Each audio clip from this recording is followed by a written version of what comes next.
검찰이 민간인과 정치인의 개인정보를 비밀 서버에 무기한 보관해온 불법 디지털 캐비닛의 실체가 전격 공개됐습니다. 압수수색으로 추출한 디지털 정보를 폐기하지 않고 표적 수사에 재활용해온 정황이 재판부 판결로 확인된 것입니다. 불법적인 수단으로 개인정보를 수집하고 정적 제거에 활용해왔다면 이는 결코 용납될 수 없습니다. 명백한 불법 사찰이자 헌정 질서를 흔드는 중대한 범죄 행위입니다. 이 내용이 많은 분들께 알려질 수 있도록 구독과 좋아요 정중히 부탁드립니다. 오늘 중앙일보에서 중요한 기사가 나왔던데 이게 왜 중요하냐면요. 대검의 과학수사부가 있어요. 계엄 때 대검의 과학수사부를 동원했네 만에 논란이 많이 있었잖아요. 과학수사부가 있는데 디지털 포렌식 센터도 대검에 있습니다. 우리나라 최고 수준이라고 하는데 10월에 이제 공소청이 생기면서 쪼개지겠죠. 10월에 공소청이 생기면서 쪼개질 텐데 이게 쪼개져서는 안 돼요, 원래. 예, 공소청이 있으면 대검의 과학수사부는 어디로 가야 됩니까? 수사 기능이 없잖아요. 예, 수사 기능이 없으면 이제 10월 2일부터 공소청하고 중수청이 생기잖아요. 중수청이. 근데 대검의 과학수사부, 이렇게 디지털 포렌식 센터랄지 그런 과학수사를 하는 곳들이 감정도 하고 디지털 포렌식도 하고 뭐 이런 것들인데 이게 그럼 어디로 가야 됩니까? 사실은 대검이 이제 쪼개지면 수사 기능이기 때문에 과학수사부는 이름이 붙어 있잖아요. 과학수사부는 수사잖아요. 수사니까 당연히 과학수사부는 여기로 가야죠. 예, 과학수사부 밑에 디지털 포렌식 센터를 비롯해서 뭐 여러 개의 센터가 있는데 당연히 중수청으로 가야 되는데 지금 이거를 쪼개가지고 일부 공소청으로 넘기려고 한다. 누가? 검사들이. 이 기사가 지금 나온 거예요. 이게 단순히 공소청과 중수청을 나눈다고 해서 중요한 게 아니고요. 실질적으로 대검에서 하는 일들이 있는데 대검에서 또 하는 일이 뭐냐면 범죄정보 수집이 있습니다. 범죄정보 수집도 중요하죠. 그러면 이 범죄정보 수집은 어디로 가야 됩니까? 범죄정보를 가지고 수사를 하잖아요. 그럼 당연히 범죄정보 수집도 중수청으로 가야 되죠. 중수청으로 가야 되는데 아마 여기에 대해서는 아직까지 얘기가 나오지 않았는데 검찰이 진짜 놓치고 싶어 하지 않은 건 이 과학수사부입니다. 검사들이. 이 과학수사부에서 일부 기능을 이제 공소청으로 떼서 남겨야 된다. 재판을 진행하면서 뭐 장윤기 사건이랄지 부산 돌려차기 사건이랄지 이런 예들을 쭉 들고 있어요. 들고 있는데 과학수사부 밑에 4개 과가 기능 분산이 4개 과가 있고 디지털과 사이버가 있고 감정 기능이 있다. 근데 대검에는 재판을 하면서 여러 가지 감정을 해야 되니까 대검에 존치를 해야 된다. 그러니까 쪼갠다는 거죠. 근데 사실 이게 좀 걱정이 많이 됐었는데 지금 이 방향으로 가고 있는 것 같습니다. 그러면서 이제 왜 쪼개야 되냐? 공소청에 왜 이런 과학수사부나 감정이 필요하냐라고 하는 논리가 부산 돌려차기 사건에서도 DNA 재감정이 이루어졌는데 이게 국과수에서도 안 나왔던 게 2심 재판에서 대검 과학수사부가 피해자의 바지를 감정을 해가지고 가해자의 DNA를 찾았다. 그래서 혐의가 변경돼서 징역 20년이 나왔다. 이게 하나의 예죠. 장윤기 사건 관련해서도 CCTV 화질 개선을 해서 뭐 케이블 타이랄지 근데 이거는 애초에 경찰이 찍은 영상이거든요. 예, 경찰이 찍은 영상인데 뭐 화질을 개선해서 납치 목적을 특정했다. 케이블 타이 얘기하는 거예요. 근데 결정적인 증거를 포착해서 수사 방향을 바꿨다. 누가? 대검 과학수사부가. 예, 뭐 이렇게 얘기를 했는데 지금 보면 이거는 수사 단계잖아요. 수사 단계이다 보니까 이건 중수청이 맞는 거고 지금 이거는 생각해 보면 재판 단계거든요. 이걸 검사의 보안 수사라고 밝혔다는데 그건 사실이 아니죠. 부산 돌려차기 사건은 재판 도중에 판사의 직권으로 판사의 허가에 따라서 감정을 다시 한 것인데 재판 도중에 피해자의 바지를 DNA 감정을 했었다. 이거를 과학수사부가 했다라는 겁니다. 이거는 생각을 해보면 약간 논란이 있을 수도 있는데 한편으로 이제 좀 더 들어가 볼게요. 그러면서 이제 중앙일보가 얘기하는 것은 뭐냐면 검사 편은 들고 있는 거죠. 공소유직 공백이라는 단어가 있습니다. 공백. 이 과수부를 축소하거나 쪼개면은 검사들이 재판에서 공소를 유지해서 유죄를 받아야 되는데 지금 행안부도 달라고 그래요. 법 쪽에서는 재판 중 재분석이 필수. 이건 검사 편을 드는 겁니다. 그리고 검찰에서는 ND파스를 우리가 꼭 가지고 있어야 돼라고 얘기를 하고 있어요. 그리고 이렇게 쪼개지면 DNA나 디지털 재분석이 부담된다라는 건데, 이제 한편으로 생각해 보면 중수청으로 전부 다 보내고 재판 도중에 필요하면 국과수가 밖에 떨어져 있잖아요. 국립과학수사연구소처럼 의뢰하면 됩니다. 의뢰하면 되는데 굳이 공소청 밑에 가지고 있어야 된다라고 주장하는 이유가 있는데, 사실은 제가 볼 때 부산 돌려차기 사건처럼 무슨 감정, DNA 감정이나 이게 중요한 게 아니고, 얘들이 진짜 검사들이 걱정하는 부분이 하나 있다. 왜? 이게 만약에 다른 곳으로 넘어가서 공개가 되면 굉장히 곤란해지는 부분이 있는 거예요. 그게 뭐냐면 엔디파스라는 게 있습니다.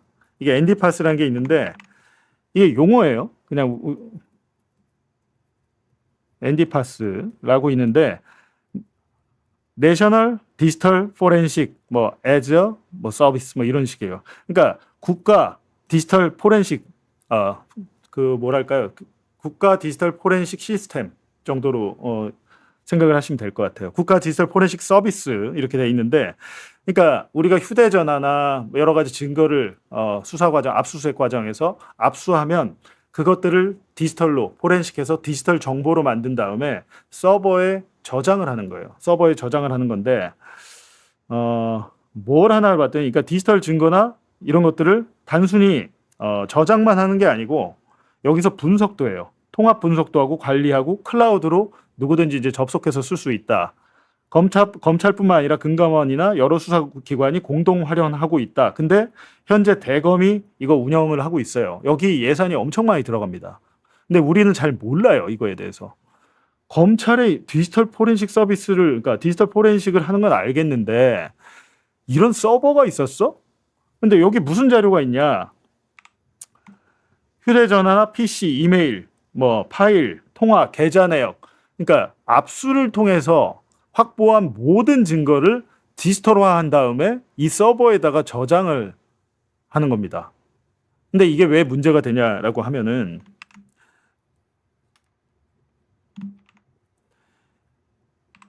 아까 엔디파스라고 그랬죠? 엔디파스. 압수수색을 해요. 그러면 그러니까 폰이나 PC, 여기에는 이제 계좌 영장, 만약에 저의 이제 금융계좌를 영장을 받아가지고 압수수색을 했다. 그럼 계좌 정보, 아니면 제 폰에서 저의 연락처 정보, 메시지, 이런 것들을 전부 다 모든 디지털 정보를 서버에다가 저장을 하는데, 이 저장 기간이 무기한입니다. 무기한. 무한대로 이거를 저장을 계속 갖고 있는 거예요. 종이로 보관을 하다 보면 유실의 위험도 있고 나중에 찾기도 힘들잖아요. 근데 이 서버에서 뭘 하냐면 단순히 저장을 하는 게 아니고 분석을 해줘요. 분석을 해주는데 어떻게 하냐? 예를 들면 저는 압수수색 당했잖아요. 저의 PC나 폰을 저장을 한 다음에 나중에 야, 봉지욱이 저거 한번 잡아야겠는데? 라고 하고 분석을 시켜요. 분석을 시키면 저를 이렇게 중심으로 해가지고 저의 인물 관계도, 저의 활동 반경, 이런 것들이 다 나옵니다. 이렇게. 영화에서 보면 나오죠. 이렇게. 그리고 또 이 사람이 또 누구랑 연결돼 있고 누구랑 연결돼 있고 이런 식으로. 조직도 비슷하게 나와요. 조직도 비슷하게. 이 기능이 있습니다. 그렇기 때문에 한 사람을 잡으려고 하면 만약에 그 사람의 예전에 과거를 압수수색했다라고 하고, 만약에 여기에 본과 연결되는 사람 중에 여기 한상진이 있어. 그럼 한상진에 또 이런 인물 관계도들이 나올 거 아니에요.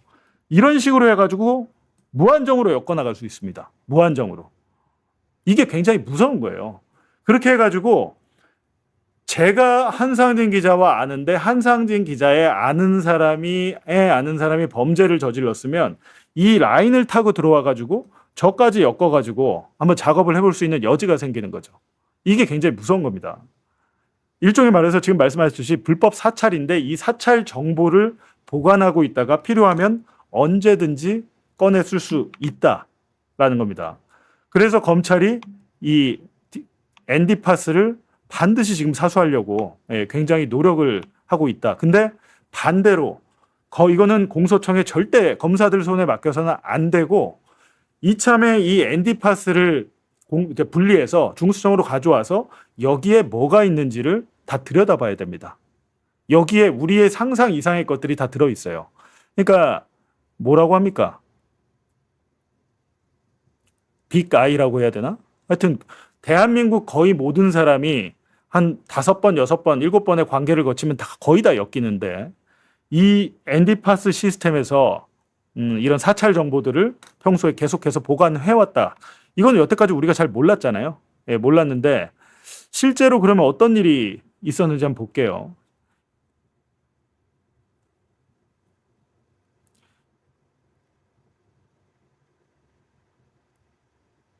실제로 이 엔디파스를 활용해서 디지털 캐비닛을 활용해서 수사를 해가지고 많은 유죄가 나오기도 하고 때로는 눈 밝은 판사들 때문에 이게 걸려가지고 무죄가 나오기도 해요.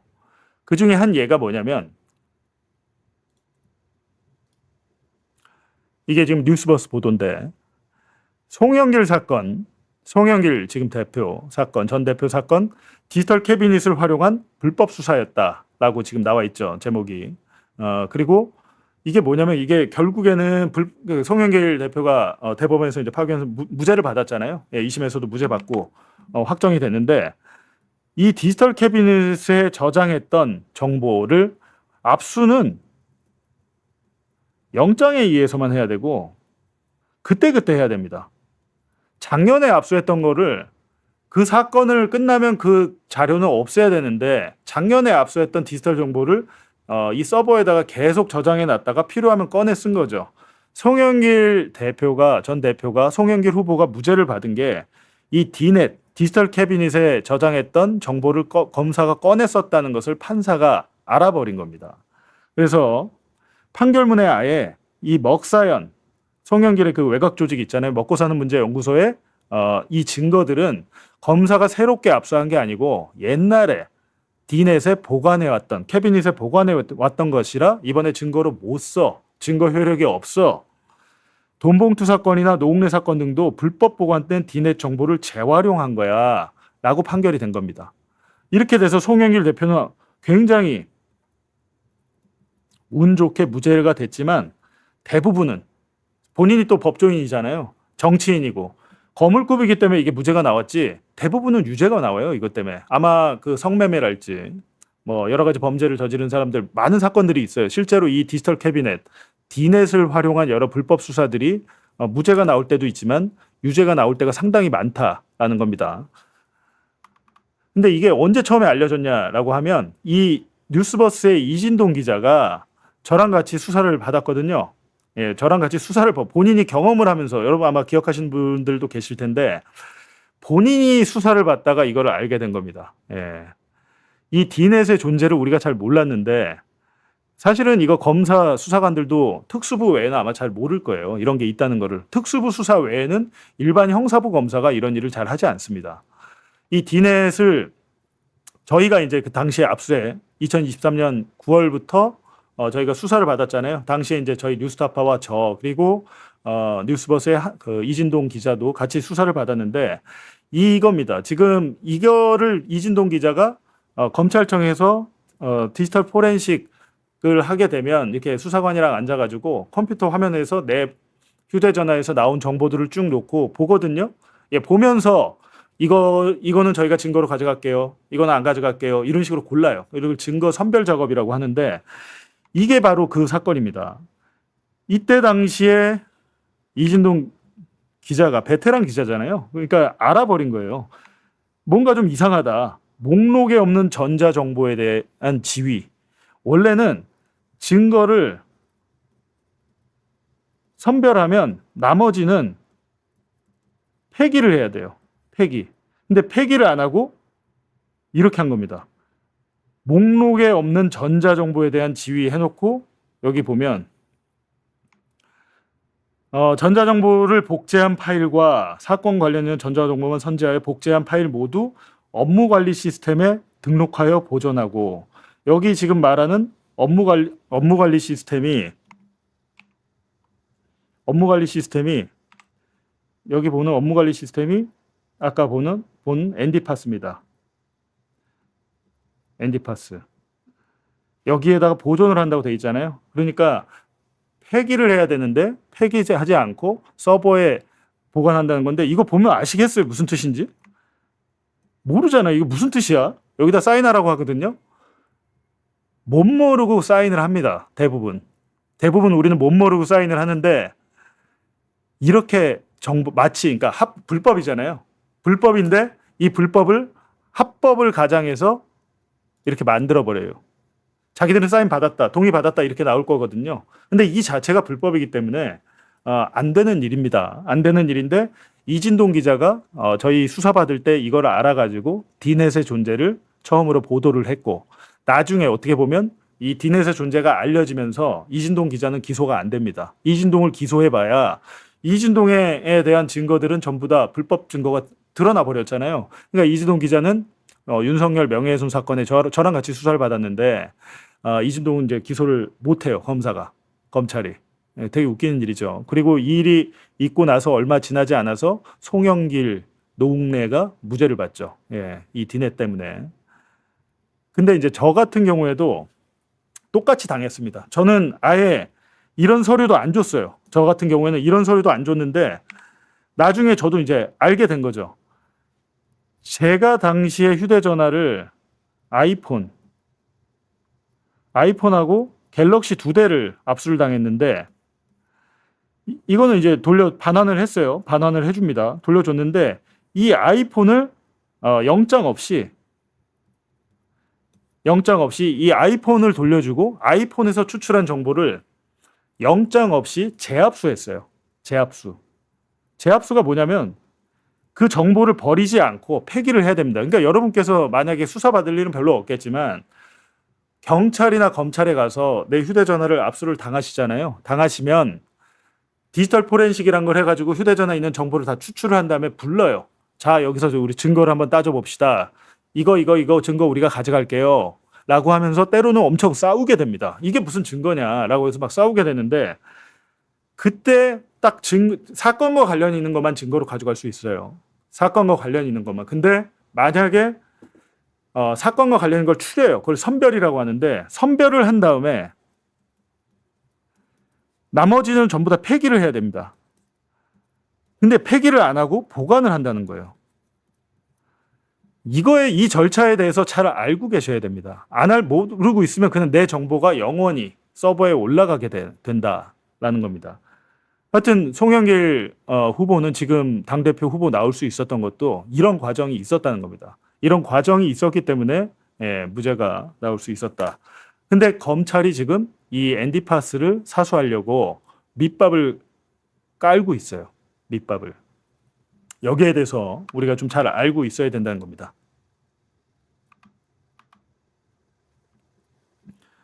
엔디파스라는 거 들어보신 분 계세요? 근데 이게 우리 일이 아닌 것 같아도 살다 보면 꼭 내가 아니라더라도 내 주위 사람이나 아니면 우리 회사나 뭐 지인의 지인이랄지 뭐 이런 일들이 한번 벌어지는데 그래서 저희가 이제 이 책을 펴냈잖아요. 예, 여러분 지금 지금 일부 조금 남았습니다만 압수수색 이 책에 다 있습니다. 이 책을 잘 읽어보시면 압수수색 당할 때 사실 제가 어떻게 느꼈냐면 사실은 변호사들도 잘 모릅니다. 제가 경험을 해보니까 압수수색에 대해서 변호사들도 잘 몰라요. 판사 출신 변호사 잘 몰라.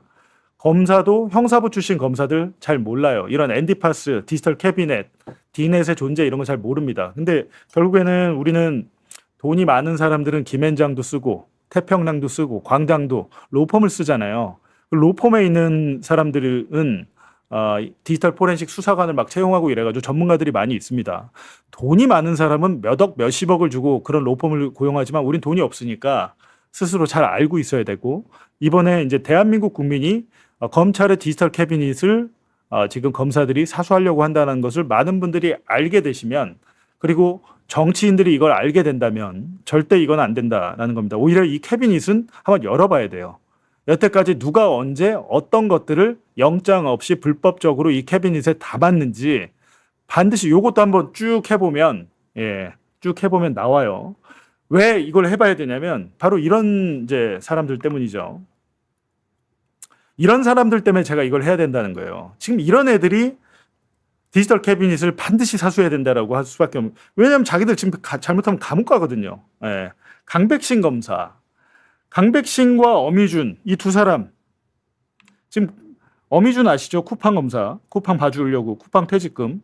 예, 강백신과 어미준, 강백신이 지금 사표 냈어요. 사표를 냈는데 이번에 형사소송법 검사 수사권 박탈한 걸 두고 반헌법적 시스템이라고 얘기를 하고, 그러니까 계속 비난을 하고 정치권의 이익을 위한 계약이다 이렇게 얘기를 하는가 하면 권력자의 부정부패가 우려가 된다. 예, 그러니까 자기가 권력자의 부정부패를 캐냈던 사람이죠.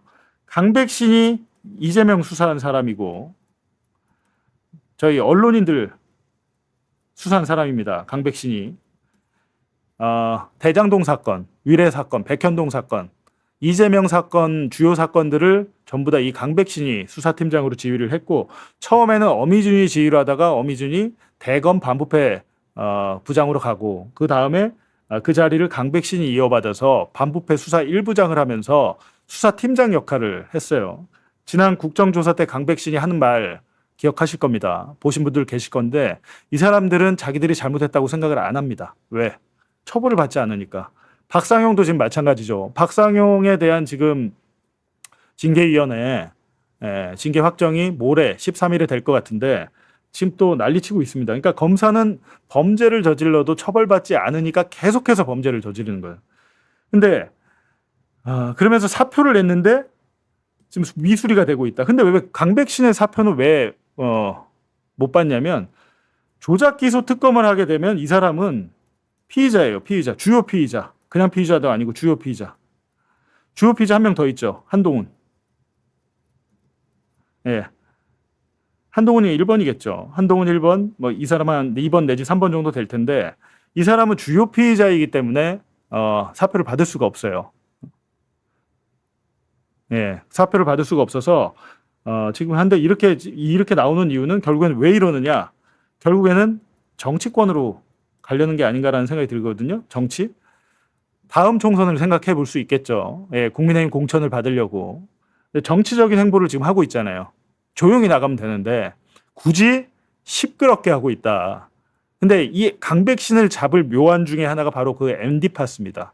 강백신 수사팀이 영장 없이 불법적으로 디지털 정보들을 서버에 불법으로 저장을 했다면 그거는 100% 빼박 유죄가 나오는 거죠. 거기에 대해서 그래서 이 검사들이 강백신뿐만이 아니고 자기들이 그 서버를 지금 지켜야겠다라고 생각을 한다는 겁니다. 예산도 엄청나게 들어가요. 이 서버라는 게 휴대전화 한 대를 디지털 포렌식을 하면 이거 하나가 몇백 기가가 나옵니다. 몇백 기가가 정보가. 예.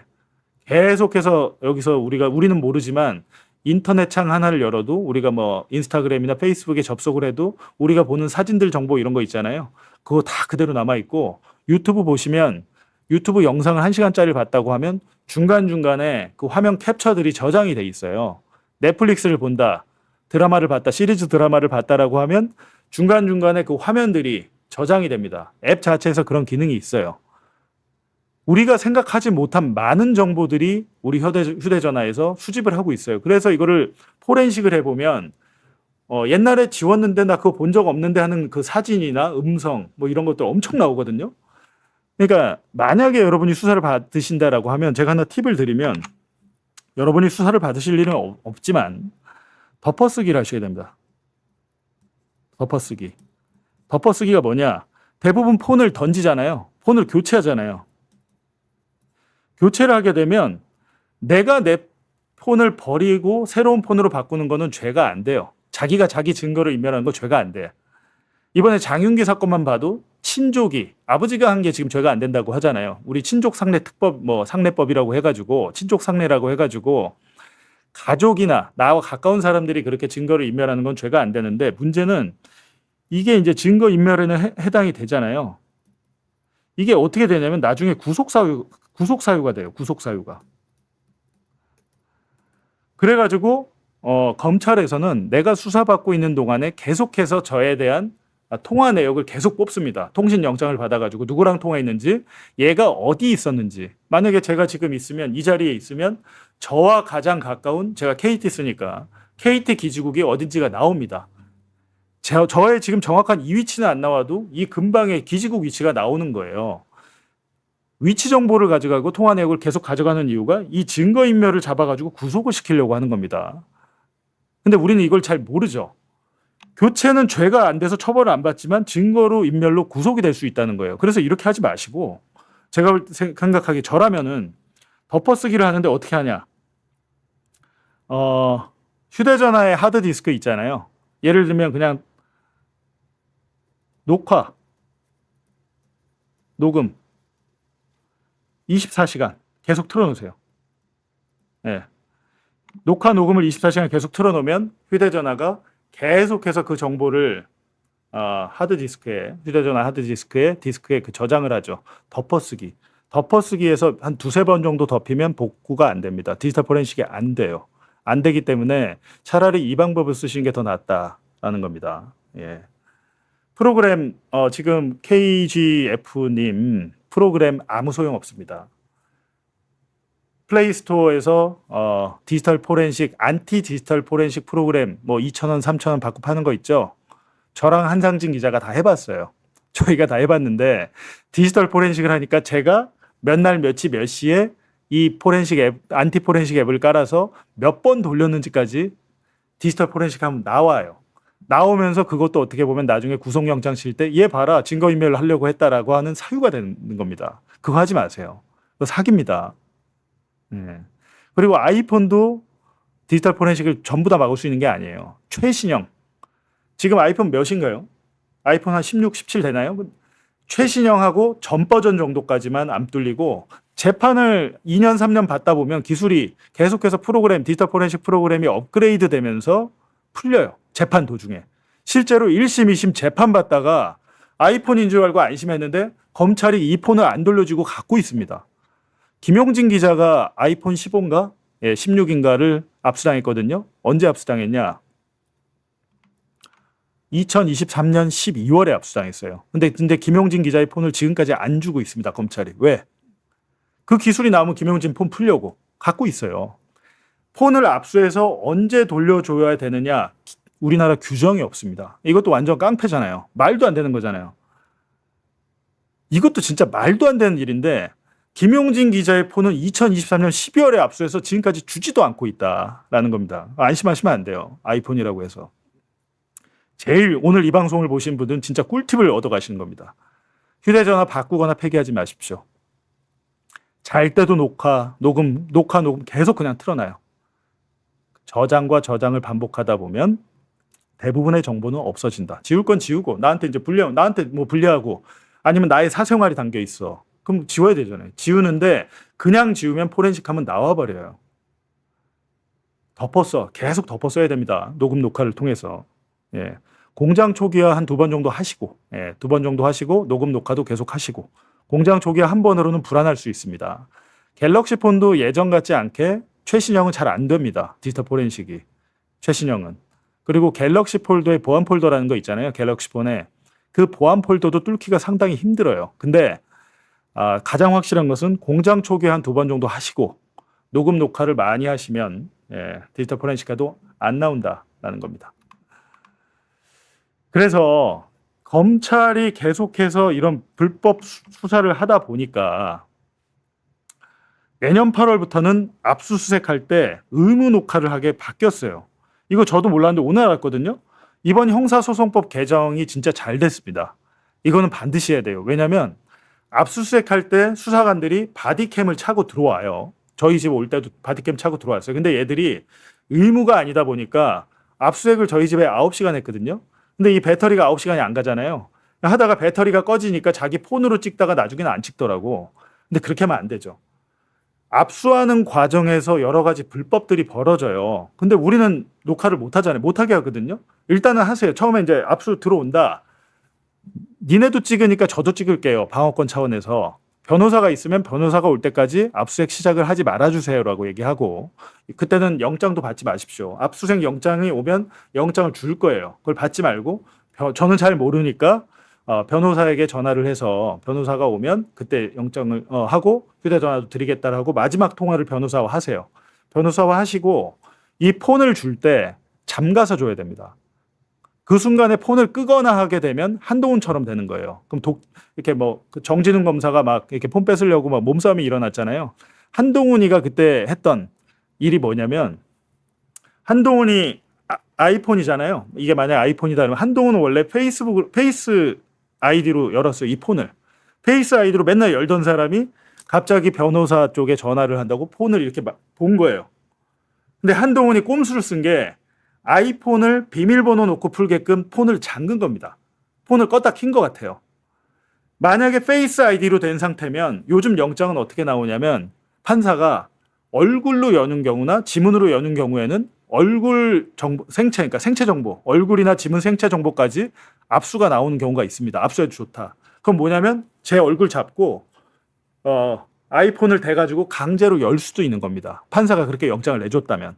근데 한동훈 같은 경우에는 얼굴 그 생체 정보는 아마 포함이 안 됐을 것 같고 그렇다 보니까 한동훈은 자기 폰을 잠갔어야 되는 겁니다. 페이스 아이디가 일반적인 상태면 이렇게 되지만 폰을 잠그게 되면 껐다 키거나 양쪽 버튼을 두 개를 누르면 비밀번호를 넣어야 되는데 뭐 25자리인가 그랬다죠. 25자리 이상 걸어놓으면 안 풀린다고 하니까 한동훈 때문에 우리 국민이 다 알았잖아요. 그거를.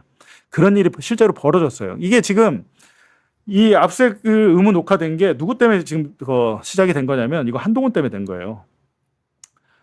전 과정을 촬영해야 되고 내년 8월부터 시행이 됩니다. 이거 되게 잘 바꾼 것 같아요. 왜 그러냐면 이게 나중에 항상 압수수색이 시비가 되고 압수 과정에서 불법이 있다 보면 압수한 증거는 재판에서 증거를 활용을 못하기 때문에 그렇습니다. 그래가지고 이 법꾸라지들은 압수 과정에서 불법을 계속해서 주장을 하면서 그러니까 수사를 방해하고 하거든요. 근데 한동훈이가 자기 아이폰 뺏길 때 정진웅 검사한테 폭행당했다고 했잖아요. 주장을 했는데 정진웅 검사가 3심에서 무죄를 받았고 그 판결문을 보면 정진웅이 한동훈을 때리거나 뭐 강압적으로 한 게 없어요. 한동훈이 증거를 인멸하려고 이거 폰을 잠그려고 하고 막 증거를 뭘 지우는 것 같으니까 그 폰을 달라고 하다가 같이 소파에서 이렇게 넘어진 거였거든요. 근데 당시에 조선일보 사진을 보면 마치 정진웅 검사가 한동훈을 주먹으로 한 대 때린 것처럼 한동훈의 안경이 막 깨져 있고 이렇게 돼 있는데 이런 것들 때문에 그렇습니다. 만약에 당시 압수수색이 다 녹화가 됐다면 양측의 주장이 충돌할 이유가 없죠. 한동훈은 폭행당했다라고 주장을 했고 정진웅 검사 같은 경우는 그게 아니라 얘가 지 증거 없애려고 하니까 그걸 제지한 것이다라고 했는데 몸싸움 전후의 영상은 있었지만 정작 충돌 장면은 촬영이 안 돼 있었대요. 의무화가 아니기 때문에 대충 찍을 때 찍고 안 찍을 때 안 찍고 뭐 이렇게 되는 겁니다. 근데 하지만 내년 7월부터는 모든 장면을 녹화해야 된다. 그러니까 한동훈의 거짓말은 더 이상 통하지 않게 됐다. 제가 볼 때는 그 압수수색 녹화는 한동훈의 공이 컸습니다. 이때 한동훈의 폰이 만약에 한동훈이 그 폰을 잠그지 않고 그 폰이 열렸다면 아마 헬게이트는 명태균 게이트가 아니고 이때 열렸을 겁니다. 채널A 사건 때 한동훈이 당시에 윤석열, 김건희와 뭐 나눴던 텔레그램, 카카오톡 전부 다 있었을 것이고 한동훈의 전화만 그때 확보가 됐더라도 윤석열이 대통령이 되는 일이 없었습니다. 굉장히 심각한 문제입니다. 이 법을 아는 수사를 하는 이 검사들이 자신에 대한 수사를 어떻게 막아왔는지 이렇게 매번 법적인 처벌을 미꾸라지처럼 빠져나가면서 비극적인 결국에는 윤석열이 대통령 되고 한동훈이 법무부 장관 되고 윤석열이 내란을 일으키고 한동훈이 국회의원이 되는 이런 불상사가 지금 생겼잖아요. 우리는 모르기 때문에 당하죠. 근데 이 검사들은 너무도 잘 알아서 다 빠져나갑니다. 너무 억울하지 않나요? 그리고 이 사람들이 대한민국의 역사를 지들 마음대로 바꿔요. 대통령이 되고 검찰총장이 되고 법무부 장관이 되고 이때 당시에 한동훈의 아이폰이 확보가 됐다면 진짜 이때 그냥 끝났다. 윤석열 한동훈 끝났어요. 이때. 끝났는데 너무도 안타깝다라는 겁니다. 늑대를 잡으려면 늑대를 보내야죠. 이번에 종합특검도 마찬가지입니다. 한동훈 뒤늦게 지금 한동훈 내일 소환했거든요. 참고인으로. 나가겠습니까 한동훈이? 그리고 23일에 종합특검 끝나요. 한동훈 한 번 안 나가고 2번 버티면 끝나요. 뭐 하는 겁니까 이게? 한동훈 하나를 못 잡아서 겁나나요 그게? 그러니까 예를 들면 법기술을 부리면 똑같이 법기술을 부려서 잡아야죠. 예. 더한 법기술을 부려서 뛰는 놈 위에 나는 놈이 있고 그런 기술로 잡아내야죠. 그게 그래야 법치주의가 확립이 되는 거 아니에요. 정의가 살아있다는 거 우리 국민들도 느끼고. 근데 한동훈은 지가 더 큰 소리 칠 겁니다 내일. 차라리 이럴 거면 참고인 소환을 하지 말았어야죠. 이거는 참 정치인 한동훈에게 빌미를 준 거나 마찬가지다. 특검이 이걸 만약에 흐지부지 한다면 지금 흐지부지 될 수밖에 없습니다. 이 상황이 굉장히 지금 걱정되는 상황이다. 라는 겁니다. 관련된 기사입니다. 수사권 없는 검찰이 놓지 않으려는 것. 대검 과학수사부와 범정기획관 이 두 개를 놓지 않으려고 한다. 제가 이거 며칠 전부터 2, 3주 전부터 계속 반복해서 말씀드렸습니다.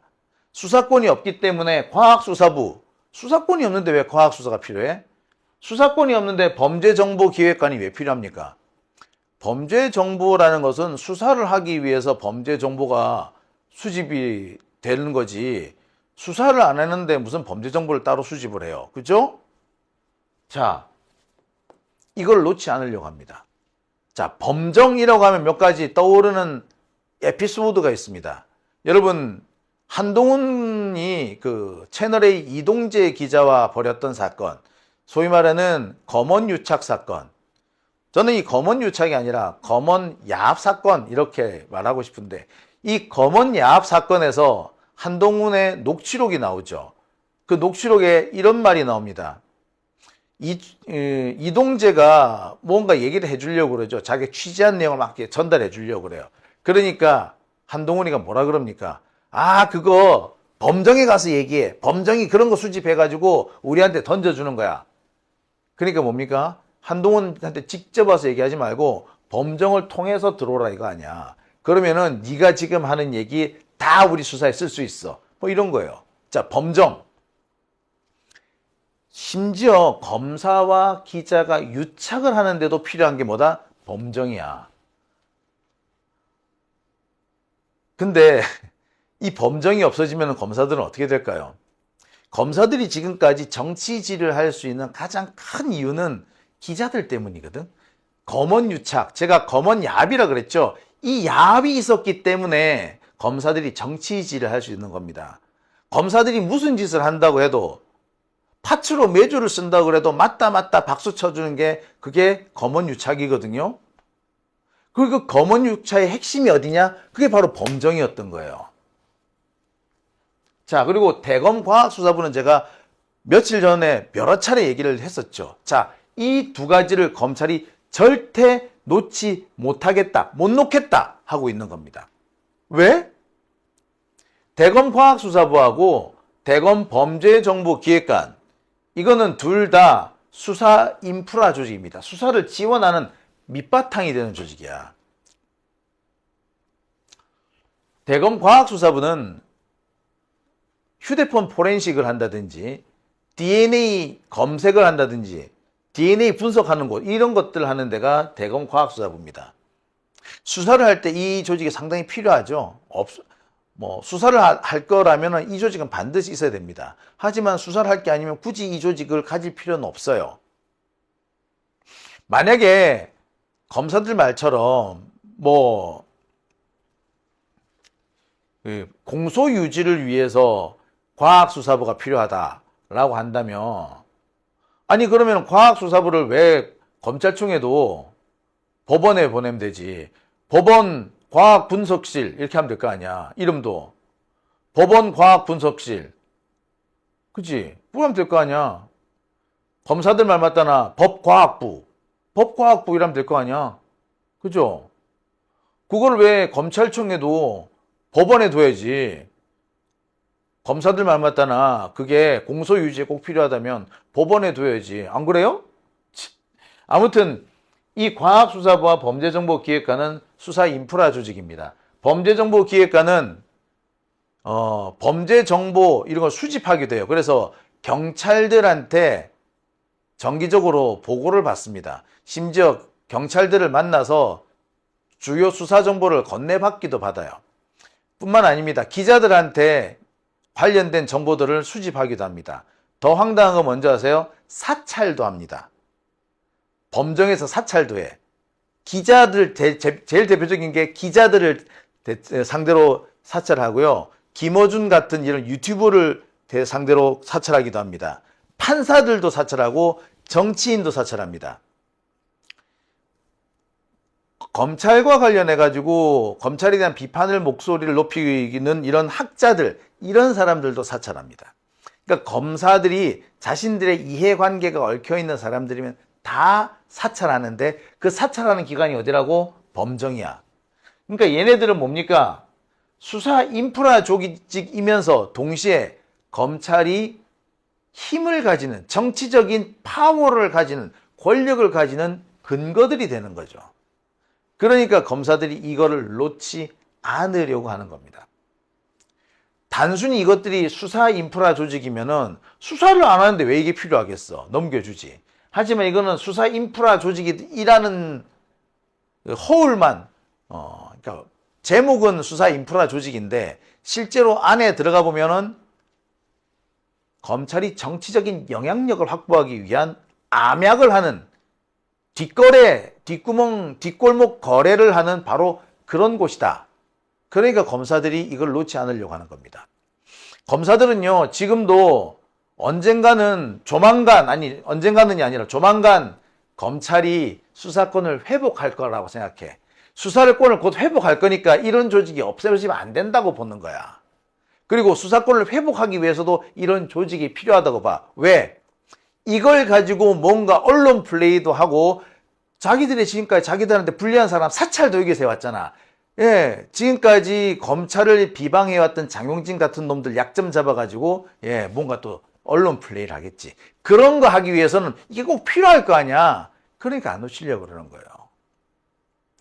자, 그럼 여기서 범정이 과연 뭐 하는 데인지 한번 살펴보겠습니다. 범정, 범죄정보기획관. 딱 안 와 닿으실 겁니다. 자, 그런 분들한테 제가 한 가지 알려드리겠습니다. 여러분, 더 킹이라는 영화 혹시 기억하십니까? 더 킹. 조인성과 정우성이 주연이었죠. 더 킹. 예. 이 영화에서 보면은 정우성이 한강식인가 하는 검사로 나오잖아. 한강식이 어디 나옵니까? 전략수사 1부라는데 거기 부장검사로 등장하죠. 전략수사 1부. 근데 전략수사 1부 딱 들어가면 뭐 있습니까? 어떤 커다란 방인데 커다란 캐비넷들이 쫙 있죠. 예, 거기에 숱한 파일들, 정보 파일들이 있습니다. 어떤 인물들에 대한 정보 파일들. 예. 그리고 검사들은 이거를 가져가가지고 정치인들한테 거래를 하죠. 야, 이번에 누구 절대로 대통령 못하게 해. 그러면서 자료를 상대방 조직에 건네주기도 하고 그러죠. 그런 일을 하는 데가 바로 전략수사부 일부 뭐 이렇게 돼 있죠. 이게 영화 더 킹에서 등장하는 겁니다. 여기서 등장하는 전략수사 일부는 제가 볼 때는 대검 중수부를 말하는 것 같아요. 아무튼 바로 그 전략수사 일부가 가지고 있는 각종 자료, 커다란 방에 차곡차곡 쌓여있던 그게 바로 검찰청 캐비넷이죠. 검사들이 목소리를 높일 수 있고 검사들이 권력을 쥐락펴락할 수 있었던 가장 큰 이유, 가장 기본적인 이유, 바로 검찰청 캐비넷입니다. 이 검찰청 캐비넷에 해당하는 게 그게 뭐다? 그게 바로 대검 과학수사부고 그게 바로 범죄정보기획관실입니다. 원래 검찰청 캐비넷이라고 그러면은 원조는 범죄정보기획관실, 범정이었어요. 근데 최근 들어서 과학수사부가 새로운 검찰청 캐비넷으로 등장합니다. 소위 말하는 D넷 때문이죠. D넷, 핸드폰 같은 거 압수수색 해왔을 때 또는 노트북, 하드디스크를 압수수색 해왔을 때 원래대로 하자면은 범죄와 관련된 파일, 수사에 필요한 파일만 추출하고 나머지는 지워버려야 되는데 안 지우고 그대로 쌓아둔다고 그랬죠. 몰래 쌓여있는 데가 어디다? 그게 디넷입니다. 검사들은 나중에 심심하면 그 자료를 다시 꺼내보는 거야. 그래가지고 그걸 막 짜맞춰요. 짜맞춰가지고 새로운 범죄를 만들어냅니다. 그 대표적인 것이 뭡니까? 바로 송영길 대표의 돈봉투 사건이었어. 원래대로 하자면은 전혀 상관없는 이정근 씨의 개인 채권 채무 문제였어요. 채권 채무 관계에서 검찰이 그 핸드폰을 압수해가지고 그 자료를 통째로 저장을 해놓거든요. 근데 채권 채무 관계 수사가 끝났으면 그걸 폐기해야 되잖아. 폐기 안 하고 고스란히 갖고 있다가 그 자료들을 다시 꺼내서 짜맞춰 본 거야. 송영길 관련된 자료를 짜맞춰 본 거야. 짜맞춰 보니까 시나리오가 하나 만들어지네. 그래서 돈봉투 사건을 만든 거예요. 바로 디넷입니다. 새롭게 등장하고 있는 검찰청 캐비넷계의 대표 선두주자가 디넷인 겁니다. 신예야, 최신예. 그런데 원조는 뭐라고? 범죄정보기획관실입니다. 원래 범죄정보기획관실은 정보경찰 있죠. 경찰관들, 정보과 형사들, 정보경찰관이라고 하는데 정보과 형사라고 우리가 알고 있는 사람들 있잖아. 이 사람들을 검사들이 만나가지고 술 사주고 밥 사주고 하면서 정보를 건네받아요. 그거를 차곡차곡 쌓아놓고 있는 데가 범죄정보기획관실이야. 또 있어요. 기자들한테서 이런저런 얘기 듣죠. 그거 차곡차곡 쌓아놓는데도 범정입니다. 또는 기자들이 기사 쓴 거 있죠. 또는 기자들이 어디 나와가지고 막 떠들고 한 거 있죠. 그거 차곡차곡 녹취록 형태로 쌓아놓는 것도 범정입니다. 판사들에 대해서 뒷조사, 특히 세평 수집하는 거 역시 범정에서 합니다. 다 범정에서 해. 그러니까 이 범죄정보기획관이라는 건 옛날 전두환 시절로 말하자면 안기부 같은 역할을 하는 데야. 범죄정보기획관이 아니라 여기는 안기부였어. 검찰의 안기부였던 겁니다. 이 두 개가 검찰의 캐비넷이었어요. 검찰청은 이거를 놓치고 싶지 않은 겁니다. 이게 있어야지 향후 검찰이 수사권을 복원할 수가 있고, 수사권을 복원하기 위해서는 수사 인프라를 유지해야 되고, 수사 인프라를 유지한다는 것은 인력과 조직을 가지고 있는 거고, 인력, 조직, 시설을 그대로 갖고 있어야 되는 거야. 그래야지 얘네들이 수사권을 복원할 수도 있는 겁니다. 이걸 노리고 이 사람들이 이걸 그대로 갖고 있다는 거야. 한 가지 더 있죠. 그리고 수사권을 복원하기 위한 기대, 수사권을 복원하기 위한 노력을 위해서 이 두 가지를 그대로 갖고 있겠다라고 생각할 수도 있지만, 사실 이 안에 숨겨둔 불법적인 파일이 엄청 많습니다. 검사가 합법적으로는 얻을 수 없는 것들, 합법적이라면 벌써 폐기했어야 되는 것들, 뒷조사한 것들, 이런 것들이 다 여기 있어요. 모든 불법적인 검찰의 치부가 여기에 다 들어있다고. 이거 없어지면 되겠어? 이거 드러나면 핵폭탄이야. 진짜 검찰청 끝장나. 그러니까 검찰은 이것을 절대로 내놓을 수 없는 겁니다. 처음에 뻣뻣하고 거만하게 우리가 왜 이걸 내주는데? 우리도 이거 필요해! 라고 큰소리 뻥뻥 치던 애들이 점점 시간이 갈수록 사태가 불리해지니까 읍소까지 하는 이유가 여기 있는 겁니다. 수사권 뺏길 때 검사들 읍소하는 거 봤어? 거만하기 이럴 데 없었잖아? 그런데 범정을 뺏어가려고 하니까 갑자기 읍소하기 시작해. 과수부를 뺏어가려고 하니까 읍소하기 시작해. 왜 그럴까? 수사권을 복원하기 위한 기대, 노력, 이것 때문만 아니라 여기에 들어있는 정말 검찰이 숨기고 싶은 숱한 파일들이 쌓여있기 때문이에요. 그게 바로 범정이야, 범정. 디넷은 디넷대로 문제지만 범정이야말로 진짜 검찰의 나쁜 여기 다 들어있어. 옛날에 윤석열 이병, 뭐 보안사, 뭐 인사 파일, 보안사 사찰 파일, 민간인 사찰 파일이라는 거 있었죠. 예, 그런 게 여기 범죄정보기획관실에 그대로 들어있습니다. 그러니 검사들이 이걸 순순히 내놓겠어? 순순히 안 내놓은 게 중요한 게 아니라 얘네들이 읍소를 해서라도 반드시 지켜야 되겠지. 이거를 내어놓는 순간 검찰은 작살이 날 거예요. 진짜로. 자, 그래서 검찰이 스스로 먼저 조직을 축소하는 등 쇼를 보여주기도 합니다. 아니, 검사들이 수사권 문제에서 스스로 자기들이 조직을 축소해 가면서 우리 조직을 축소할 테니까 좀 봐주세요 이렇게 하는 거 봤어요? 그런 적 없죠. 올해 큰 소리 뻥뻥 치지 않았습니까? 그리고 그 수사권 뭐 없어지면은 뭐 국민들만 피해를 볼 것이다라고 협박하고 막 그랬잖아요. 그런데 범정 부분은 갑자기 어떻게 한다? 지들이 먼저 나서서 우리가 범정 조직 줄일게요. 그러니까 좀 봐주세요. 뺏어가지만 말아주세요. 요라고 나오는 거야. 검찰이 먼저 자기들이 고개 숙이고 들어왔어.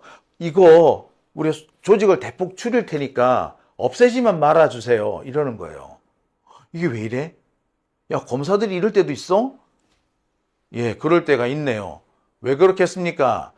예, 이 안에 들어있는 게 범정에서 지금까지 다뤄왔던 것이 정말 무시무시 어마어마한 거기 때문에 그런 겁니다. 이것이 외부로 유출됐다. 다른 사람들이 봤다. 그러면은 검찰은 끝장이 나는 거예요. 검사들이 지금까지 음지에서 무슨 나쁜 짓을 해왔는지 다 나오는 거야. 검사들이 예를 들은 겁니다. 한동훈이가 범정을 시켜서 장용진이 뒷조사해라. 이런 것도 여기 다 나오는 거야. 윤석열이가 범정을 시켜가지고 조국 뒷조사해라. 여기 다 나오는 거야.